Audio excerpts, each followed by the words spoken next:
तो सभी भाई और बहनों को मेरी तरफ से जय श्री राम। उम्मीद करता हूँ सभी लोग एकदम बढ़िया होगे और वेल आगे भी बढ़िया ही रहना। तो भाई तुम सबके इतने ज्यादा कमेंट्स आ रहे थे, मुझे तो वो कमेंट्स कम हेट कमेंट्स ज्यादा लग रहे थे। तो इस वजह से मैंने ट्रांजिशन एकेडमी के शाम के एपिसोड को बंद करके ये न्यू मांगा स्टार्ट कर दिया है, ताकि आप ये ना बोलो कि आप बार बार मेंबरशिप के लिए नए मांगास ला रहे हो। ऐसा बिल्कुल भी नहीं है, आप सबके लिए भी न्यू मांगा आने वाला था, बट वो ट्रांजिशन एकेडमी खत्म होने के बाद आता। लेकिन कई लोगों ने बार बार मुझे कमेंट किया, और जिस वजह से अब मैं शाम को एक न्यू मांगा डालूंगा जो कि सभी के लिए होगा। एंड सुबह में हमारा ट्रांजिशन एकेडमी। अब इस चीज से कौन कौन एग्री करता है मुझे बता देना, और कौन कौन डिसएग्री करता है वो भी मुझे बता सकते हो। तो चलो बिना ज्यादा बातचीत को आगे बढ़ाए मांगा को स्टार्ट करते हैं। लेकिन इसके बारे में मैं तुम्हें थोड़ा सा बता दूं, ये मांगा आपको यूट्यूब पे थोड़ा सा एक्सप्लेन देखने के लिए मिल जाएगा, जो कि लगभग 10 चैप्टर के अप्रोक्स होंगे। बट मेरा यकीन मानो ये मांगा काफी ज्यादा बढ़िया है, और इसे काफी पहले ही इनकम्प्लीट छोड़ दिया गया है, जिस वजह से ये मांगा ऑनगोइंग नहीं है। मैं दोबारा से बताता हूँ, ये मांगा ऑनगोइंग नहीं है, ये मांगा कंप्लीट हो चुकी है मांगा राइटर्स की तरफ से, जिसके पूरे 320 एपिसोड हैं। तो अब आप लोग आराम से बैठकर पूरे महीने तक के लिए एक न्यू मांगा को एंजॉय कर सकते हो। और वेल मुझे भी इसकी स्टोरी के बारे में ज्यादा कुछ भी नहीं पता, तो आप सबके साथ साथ में मैं भी इस मांगा को एक्सप्लेन करते हुए एंजॉय करूंगा। तो चलो बिना ज्यादा बातचीत को बढ़ाए बढ़ते हैं अपने न्यू वाले मांगा की तरफ। एपिसोड की स्टार्टिंग में हम यहाँ पर देखते हैं कोई बोलता है हम बिल्कुल मॉन्स्टर्स के बीचों बीच फंस गए हैं। उसके बाद हम देखते हैं एक लड़के और एक लड़की को, जिसके बाद यहाँ पर लड़की बोलने लगती है क्या हम लोग यहाँ पर मरने वाले हैं। उसके जवाब में यहाँ पर लड़का बोलता है नहीं। बट हम देखते हैं वो जितने भी मॉन्स्टर्स होते हैं वो सभी अचानक से ही इन दोनों पर अटैक कर देते हैं। एंड उसके बाद फिर लड़का वापस से बोलता है हम ऐसे नहीं मर सकते, और अब मुझे किसी भी हाल में यहाँ से जिंदा निकलना होगा। एंड वेल उसके बाद यहाँ पर अपना सारा सीन प्रेजेंट में आ जाता है, जहाँ पर हम एक सिटी का प्रिजन दिखाया जाता है, मतलब जेल। और हम देखते हैं उसमें से एक लड़का किसी से बात करता है डैड मैं अब 18 साल का हो गया हूँ और अब मैं अडल्ट हूँ, और एक बारी आपने कहा था कि जब मैं अडल्ट हो जाऊंगा तब मुझे सारे सच के बारे में पता चल जाएगा। और वो एक मॉन्स्टर वेव जिसने सालों पहले पूरे के पूरे शहर को ही तबाह कर दिया था, उसके बारे में अब आपको मुझे सच बताने का टाइम आ गया है। एंड हम देखते हैं ये लड़का अपना एमसी है, मतलब अपना मेन प्रोटैगनिस्ट। और उसके बाद फिर ये अपने डैड से बोलता है डैड अब टाइम आ गया है कि मैं आपके नाम को साफ कर दूं। और हम देखते हैं वो जो सामने प्रिजन में बैठा होता है वो कोई और नहीं बल्कि अपने एमसी के फादर होते हैं। एंड उसके बाद फिर अपना सीन शिफ्ट होता है पूरे 8 साल पहले, जहाँ पर कोई बताता है सिटी में 8 साल पहले ऐसे मॉन्स्टर्स की वेव आई थी जो कि बहुत ही ज्यादा खतरनाक थी, और इसे चाइना की हिस्ट्री की सबसे बड़ी तबाही माना गया है। उसके बाद हम यहाँ पर देखते हैं जहाँ पर आसमान में काफी सारे मॉन्स्टर्स उड़ रहे होते हैं, और साथ ही साथ हर जगह सिटी में चारों तरफ आग ही आग लगी होती है। उसके बाद फिर यहाँ पर अपना एमसी वापस से बताता है मेरे फादर जुओ हुई वो अकेले पर्सन थे जो वहाँ पे सरवाइव कर पाए थे। एंड उसके बाद फिर यहाँ पर ये ब्लेम लगा दिया गया कि मॉन्स्टर्स की वेव के बाद जुओ हंटर सिटी छोड़कर भाग गया था, मतलब वो अपनी ड्यूटी छोड़कर चला गया, और इस घिनौने क्राइम के लिए उन्हें देशद्रोही घोषित कर दिया गया। और इन्होंने देश के लिए पहले जितने भी अच्छे काम किए थे उनको देखकर इन्हें 10 साल की ही सजा सुनाई गई, और इन्हें फांसी की सजा नहीं दी गई। उसके बाद पिछले 8 साल से गद्दार का बेटा सुनता हुआ आ रहा हूँ, मुझे मेरे स्कूल से भी निकाल दिया गया, और उन्होंने फिर बोला कि हमारा स्कूल गद्दार के बेटे को पढ़ाने की जिम्मेदारी बिल्कुल भी नहीं लेगा। जिसके बाद फिर मैंने नौकरी ढूंढना शुरू किया, लेकिन जितने भी ओनर्स थे उन्होंने मुझसे एक बात बोली अगर तुम यहाँ पर काम करोगे तो हम अपना धंधा कैसे चलाएंगे। तुम्हें लगता है कि तुम्हारी शक्ल देखकर ग्राहक हमारी दुकान पर भी आएंगे। और यहाँ तक कि ब्लड डोनेट करते हुए भी डॉक्टर मुझसे बोलते हैं गद्दार के बेटे का खून, इसकी जिम्मेदारी तो हमें लेनी पड़ेगी, ये कभी नहीं हो सकता। एंड हम यहाँ पर देखते हैं अपना मेन प्रोटैगनिस्ट ये सब कुछ बातें अपने फादर को बता रहा होता है, जिसके बाद फिर वो वापस से बोलता है क्योंकि मुझे यहाँ पर अपने फादर पर लगे हुए इस इनजस्टिस को क्लियर करना है। लेकिन हम देखते हैं उसके फादर सिर्फ एक वर्ड बोलते हैं ज़ुओफान। उस समय जो मेरे साथ हुआ था उसके बारे में कहने को मेरे पास ज्यादा कुछ भी नहीं है, और सब कुछ साफ साफ तय हो चुका है, और साथ ही साथ मैंने अपना क्राइम भी मान लिया है, तो अब तुम जा सकते हो। और मेरी बात मानो, सिटी जेड छोड़ दो, अपना नाम बदलो, फिर उसके बाद अपनी पहचान बदलो ताकि तुम एक बेटर लाइफ जी सको। और हम यहाँ पर देखते हैं जुओ ये सब कुछ काफी ज्यादा गौर से सुन रहा होता है। उसके बाद यहाँ पर जुओ के फादर वापस से बोलते हैं तुम लोगों को बस ऐसा प्रिटेंड करो कि तुम्हारा मेरे जैसा कोई फादर था ही नहीं, क्योंकि देश से गद्दारी करने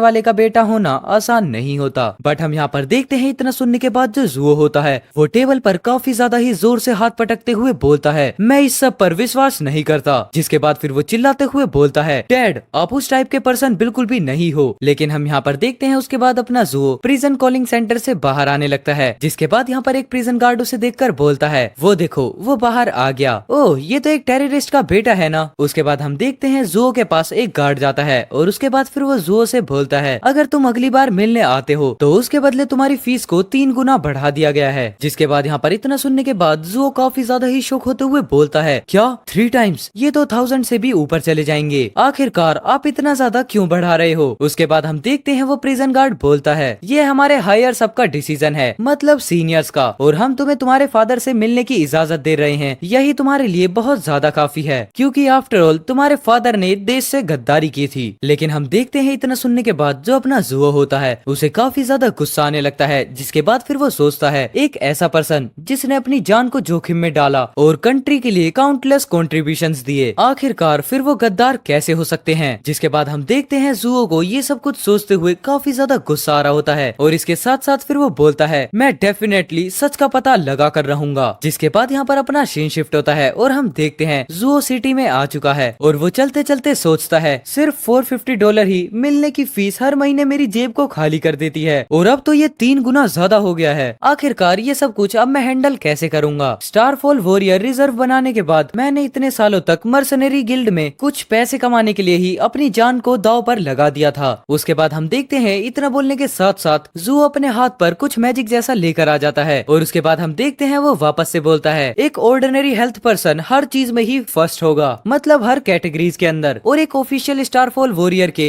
एटलीस्ट 10 पॉइंट्स, वो भी सभी कैटेगरीज के अंदर। लेकिन सिर्फ मेरा माइंड और एजिलिटी ही है जो कि 10 से ऊपर है। इस वजह से मेरी सोचने की और मेरे चलने की जो स्पीड है वो थोड़ी ज्यादा तेज है और जो मेरी फिजिक एंड स्ट्रेंथ है उसके नंबर्स तो पता नहीं पूरे आधे साल से चेंज हुए ही नहीं है। और अगर अब मुझे यहाँ पर अपने फादर के नेम को क्लियर करना है तो मुझे अपनी इन्वेस्टिगेशन को कभी भी नहीं रोकना है। हाँ, मुझे ये बात पता है कि उन्होंने काफी सारी ऐसी चीजें हैं जो कि आज तक मुझे नहीं बताई। खैर चलो छोड़ो, मर्सनरी गिल्ड में जो मैं कमाता हूँ उससे मेरे रहने खाने का खर्चा तो निकल जाता है और उन सबको निकालने के बाद मेरे पास अराउंड $450 ही बचते हैं। लेकिन अब मुझे इसका 3 टाइम्स पे करना होगा। आखिरकार अब मैं ये सब कैसे मैनेज करूंगा। जहाँ पर इतना सोचने के बाद जो जुओ होता है वो अपने एक लॉकेट को पकड़ लेता है और उसके बाद फिर वो उसे देखते हुए बोलता है मेरे पास सिर्फ यही एक वैल्यूएबल ऑब्जेक्ट बचा हुआ है जो कि ये नेकलेस है। और उसके बाद फिर वो नेकलेस के बारे में बताते हुए बोलता है मेरी मॉम ने मुझे ये बर्थडे गिफ्ट पर प्रेजेंट दिया था और उन्होंने मुझे बताया था ये जो नेकलेस है वो मीटियोर फ्रेगमेंट से बना है जिस दिन रात को स्टारफॉल हुए थे, मतलब तारे टूटे थे, जिस वजह से जो इसकी कीमत है वो काफी ज्यादा है। एंड हम यहाँ पर देखते हैं इसके अंदर अपने किम की झलक दिख जाती है। एंड अब इसको देखकर किस किस को अपने किम की याद आई है वो मुझे कमेंट में बता देना। एंड उसके बाद हम फिर देखते हैं ये अपने नेकलेस को पकड़ते हुए बोलता है क्या मुझे ये सेल कर देना चाहिए। एंड इतना सोचने के बाद ही फिर वो अपने गाल पर एक जोरदार थप्पड़ मारता है और उसके बाद बोलता है आखिरकार मैं ऐसा सोच भी कैसे सकता हूँ, मुझे अब जाकर मर्सनरी गिल्ड के अंदर हाई रैंक मिशन को करना होगा। और उसी के बाद फिर यहाँ पर हमारा सीन शिफ्ट होता है सिटी जेड के मर्सनरी हॉल के अंदर, जहाँ पर सभी लोग जुओ के आते ही बोलते हैं क्या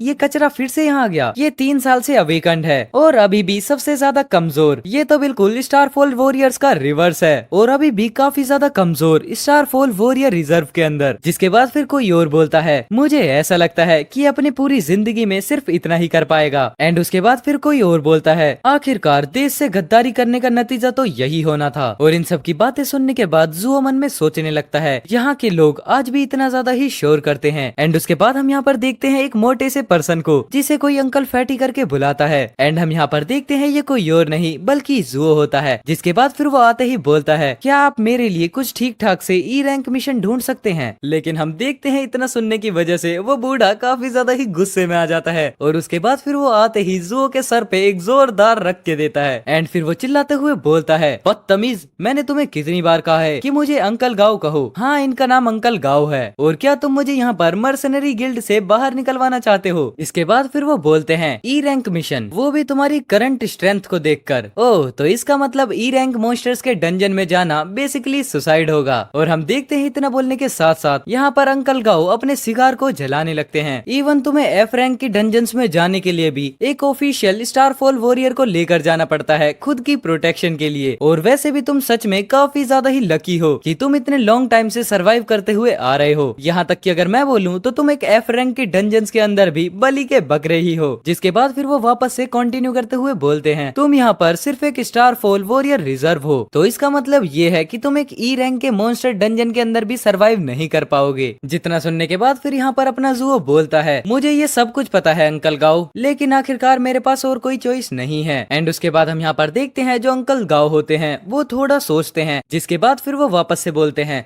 यहाँ मेरे पास एक ई रैंक का काम है, इस चीज के पैसे भी अच्छे मिलेंगे, जहाँ पर जो ये ग्रुप है वो स्काउट को ढूंढ रहा है, लेकिन हाँ ये साथ ही साथ एक ई रैंक का मॉन्स्टर डंजन है जो कि उन्हें साफ करने का मिशन मिला हुआ है। एंड ये यहाँ पर काफी ज्यादा ही खतरनाक हो सकता है। एंड इतना बोलने के बाद फिर यहाँ पर जो अंकल गाओ होते हैं वो जुओ को एक लेटर दे देते हैं, जिसे देखने के बाद फिर यहाँ पर जुओ बोलता है ये तो $3000 हैं। एंड हम यहाँ पर देखते हैं इतना पढ़ने के बाद जो जुओ होता है वो अपने अंकल के पैर में पड़ जाता है और बोलता है अंकल गाओ आई लव यू। मतलब इसकी कुछ ना कुछ हरकतें तो अपने किम वाली हैं, बेचारा बहुत ज्यादा ही अभी गरीब है। एंड उसके बाद हम देखते हैं अंकल गाओ बोलते हैं ये पार्टी मुझे थोड़ी सी अजीब लग रही थी, तो अपनी आंखें हमेशा खुली रखना। जिसके बाद हम देखते हैं जुओ को, जिसको वापस से अंकल गाओ ने एक पंच दिया था रख के। एंड जुओ फिर बोलता है ओके मैं समझ गया। एंड वेल उसके बाद यहाँ पर अपना सीन शिफ्ट होता है एक मॉल पर, जहाँ हंटर्स के कपड़े मिलते हैं। और उसके बाद हम देखते हैं अपने जुओ को, जिसने नए नए आउटफिट्स पहन लिए होते हैं। और उसके बाद फिर वो सोचता है एक ई रैंक के डंजन को साफ करने के मिशन के लिए वो सभी स्टारफॉल वॉरियर्स हैं या फिर नोविस रैंक या उससे भी अबव। एंड उसके बाद हम यहाँ पर देखते हैं अपने जुओ का एक काफी ज्यादा ही ओपी वाला लुक अपने हंटर्स ड्रेस में। एंड वो वापस से पोज मारते हुए बोलता है मुझे बस यहाँ पर काफी ज्यादा अच्छे से ही स्काउटिंग करनी है, जिसके बाद मुझे अच्छा खासा पैसा भी मिलेगा। एंड उसके बाद हम देखते हैं जुओ कहीं तो पहुंच जाता है जहाँ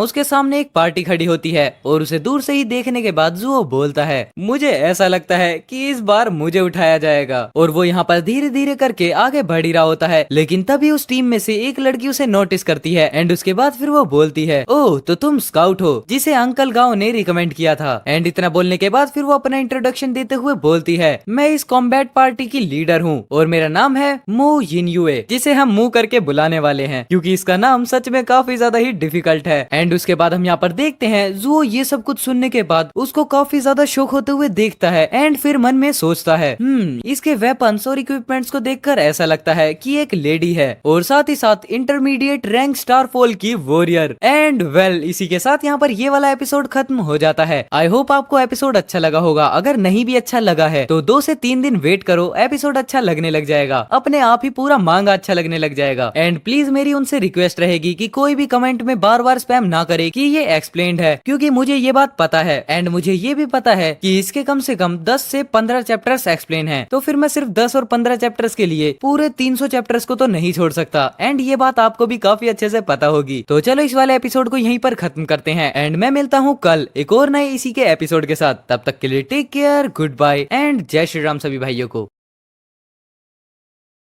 तो सभी भाई और बहनों को मेरी तरफ से जय श्री राम। उम्मीद करता हूँ सभी लोग एकदम बढ़िया होंगे और वेल आगे भी बढ़िया ही रहना। आई नो ये वाले चैप्टर्स आपको काफी ज्यादा छोटे लग रहे होंगे, बट हाँ ये थोड़े बहुत अभी छोटे ही हैं। इस वजह से ट्रांजिशन एकेडमी खत्म होने के बाद मैं इस मांगा के डेली बेसिस पर 3 एपिसोड्स एक्सप्लेन करने वाला हूँ, तो टेंशन वाली कोई भी बात नहीं है। हम जल्दी से जल्दी अपने मांगा को लपेटने का ट्राई करेंगे ताकि हम उसके बाद न्यू से न्यू मांगा जल्दी से जल्दी एक्सप्लेन कर पाए। और प्लीज यार 15 के जल्दी से कंप्लीट करा दो, क्योंकि उसके बाद हम करने वाले हैं एक लाइव स्ट्रीम। तो चलो अब इस बातचीत को यहीं पर खत्म करते हैं और बढ़ते हैं अपने एपिसोड की तरफ को। सो वेल एपिसोड की स्टार्टिंग में हम यहाँ पर देखते हैं अपना एमसी सामने उस लड़की को देखकर बोलता है मॉन्स्टर एसेंस स्कोर, मतलब कि इसके पास स्टार फॉलन का आउटफिट है। और अगर मुझे ठीक से याद है तो सिर्फ इंटरमीडिएट स्टार फॉलन वॉरियर ही स्टार फॉलन आउटफिट का इस्तेमाल कर सकते हैं। उसके बाद हम यहाँ पर देखते हैं अपना फ्रांसिस बताने लगता है हाँ इसका नाम फ्रांसिस है, अलग अलग वेबसाइट्स पर अपने मांगा के एक्टर्स का नाम अलग होता है। तो अब हम जिस हिसाब से अपनी मांगा को कंटिन्यू करेंगे उसमें इसका नाम फ्रांसिस है और इसमें करेंसी भी डॉलर में नहीं बल्कि इंडियन करेंसी में ही दिखाई जाएगी। चलो अब कंफ्यूजन को दूर करते हुए वापस से बढ़ते हैं अपने मांगा पर। उसके बाद हम यहाँ पर देखते हैं फ्रांसिस बताता है मॉन्स्टर एसेंस स्कोर, मैंने जहाँ तक सुना है शायद से हजारों मॉन्स्टर मिला के एक मॉन्स्टर एसेंस स्कोर बनता है और उसी की वजह से ये सच में काफी ज्यादा कीमती भी होता है। उसके बाद फिर यहाँ पर फ्रांसिस आउटफिट के बारे में बताता है, जिसके बारे में वो बताते हुए बोलता है स्टार फॉलन आउटफिट ये एक तरीके के वेपन्स होते हैं जो कि मॉन्स्टर एसेंस स्कोर से ही बनते हैं और इनकी वजह से फिर स्टार फॉलन वॉरियर्स की ताकत बहुत ज्यादा बढ़ जाती है। एंड इतना बोलने के बाद फिर यहाँ पर वो उस लड़की को देखते हुए बोलता है, इंटरमीडिएट स्टार फॉलन वॉरियर के लिए 4 एबिलिटी का स्कोर कम से कम 40 होना ही चाहिए। और यहाँ पर देखने पर ये जो लेडी है ये सेम मेरे ही एज की लग रही है। एंड हम यहाँ पर देखते हैं इतना सोचने के साथ साथ फ्रांसिस काफी ज्यादा शुक होते हुए उस लड़की को देखने लगता है, जो कि धीरे धीरे करके अपने फ्रांसिस की तरफ ही बढ़ रही होती है। और उसके बाद फिर वो सोचता है, इसके और मेरे बीच में सच में काफी ज्यादा ही गैप है अभी, और मुझे नहीं पता कि मैं कब तक उसके लेवल पर पहुंच पाऊंगा। एंड इतना सोचने के बाद फिर यहाँ पर अपना फ्रांसिस सामने उस लड़की को इंट्रोडक्शन देते हुए बोलता है, मैं एक मर्सनरी हूँ जो कि मिस्टर ओन ने रिकमेंड किया था।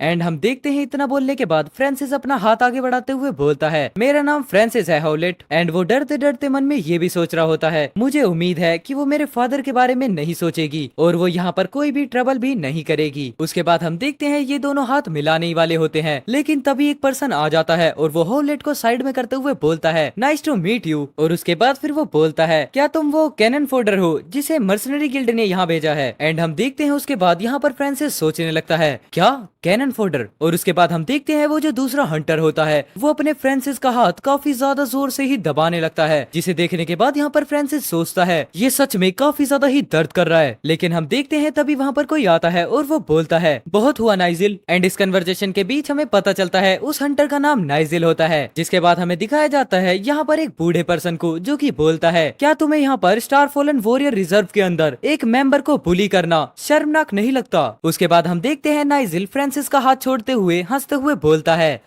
ये तो सिर्फ एक छोटा सा मजाक था, प्लीज इसका बुरा मत मानना, बाय द वे। एंड इतना बोलने के साथ ही हम यहाँ पर देखते हैं फ्रांसिस को, जिसे नाइजिल के ऊपर अब काफी ज्यादा ही गुस्सा आ रहा होता है। और उसके बाद नाइजिल अपनी बात को कंटिन्यू करते हुए बोलता है, अगर तुम्हें कोई दिक्कत ना हो तो प्लीज साइन कर दो। जिसके बाद हम देखते हैं काफी ज्यादा ही स्पीड में चीज अपने फ्रांसिस की तरफ आ रही होती है और हम यहाँ पर देखते हैं वो फ्रांसिस को बस लगने ही वाली होती है, लेकिन हम देखते हैं अपने फ्रांसिस को जो कि काफी ज्यादा स्टाइल में उसको रोक देता है। और इसे देखने के बाद यहाँ पर नाइजिल सोचता है, क्या कितनी तेज रिएक्शन है। और उसके बाद फिर हैवलेट को देखते हैं जो कि सोचती है, काफी ज्यादा बढ़िया है। और उसके बाद हम उसी ओल्ड पर्सन को देखते हैं जो कि वो भी बोलता है, सच में ये स्काउट के लिए काफी ज्यादा ही बढ़िया है। लेकिन फिर हम यहाँ पर देखते हैं जो अपना फ्रांसिस होता है उसका थोड़ा सा पोपट हो जाता है, क्योंकि वो जो चीज थी जो फ्रांसिस के पास काफी ज्यादा स्पीड में आ रही थी वो एक कागज होता है जिसके ऊपर अपने फ्रांसिस को साइन करना होता है। लेकिन उसी के साथ यहाँ पर फ्रांसिस सोचता है, क्या सच में एक स्टार फॉलन वॉरियर का जूनियर ऐसा कुछ कर सकता है, मतलब कि junior star fallen warriors external objects के अंदर कुछ एनर्जी डालकर उन्हें थोड़ी देर के लिए एकदम सॉलिड बना सकते हैं। और हम देखते हैं ये सब कुछ सोचते हुए अपने फ्रांसिस को काफी ज्यादा ही पसीने आने लगते हैं।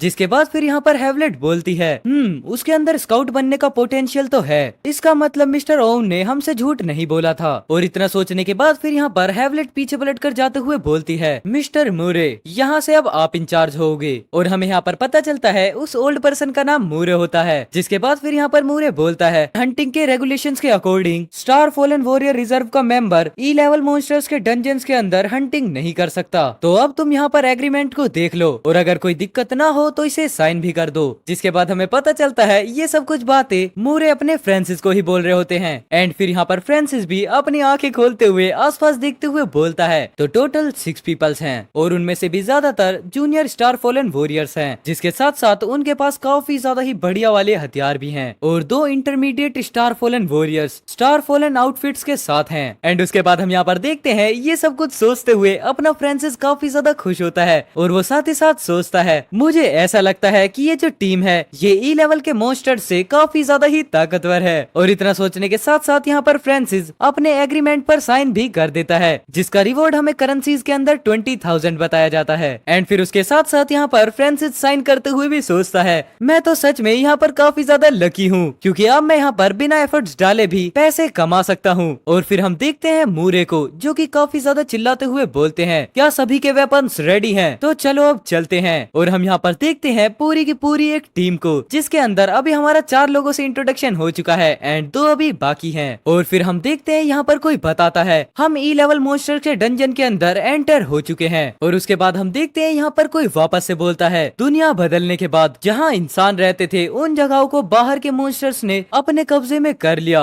जिस वजह से वो जितनी भी प्लेसेस थी वो सभी ह्यूमन बींग्स के लिए बंद हो गयी और उन पर काफी ज्यादा ही रिस्ट्रिक्शन भी लग गई। जहाँ पर हम देखते हैं एक सिटी को जिसके अंदर अब काफी ज्यादा ही मॉन्स्टर्स रहते हैं और उसके बाद वापस से कोई बताता है जितने भी हीट वेपन्स होते हैं वो सिर्फ म्यूटेड मॉन्स्टर्स के ऊपर थोड़ा ही इफेक्ट दिखाते हैं, मतलब उनसे कोई खास फर्क नहीं पड़ता। और कुछ कुछ मॉन्स्टर्स तो बुलेट और पॉइजन गैस तक को भी आराम से झेल जाते हैं। जहाँ पर हम देखते हैं एक काफी ज्यादा बड़े वाले स्नेक को जिसके ऊपर काफी सारी गन से अटैक हो रहा होता है एंड साथ ही साथ वहाँ पर पॉइजन गैस भी फैलाई गई होती है, लेकिन फिर भी उस पर कोई खास फर्क नहीं पड़ता। लेकिन फिर यहाँ पर बताया जाता है मॉन्स्टर्स से जितने भी मटेरियल निकलते हैं उनसे हथियार बनाए जाते हैं और फिर वही हथियार मॉन्स्टर को नुकसान पहुँचाने में या फिर उन्हें मारने में काफी ज्यादा ही हेल्प करते हैं। इस वजह से फिर जितने भी कोल्ड वेपन्स थे वो सभी वापस से काफी ज्यादा पॉपुलर हो गए और जो यहाँ पर सीनियर मॉन्स्टर्स होते हैं उनका सामान काफी ज्यादा कीमती होता है। और आजकल जितने भी सीनियर स्टार फॉलन वॉरियर्स होते हैं वो सभी वेल्थ एंड पावर के सिंबल बने हुए हैं।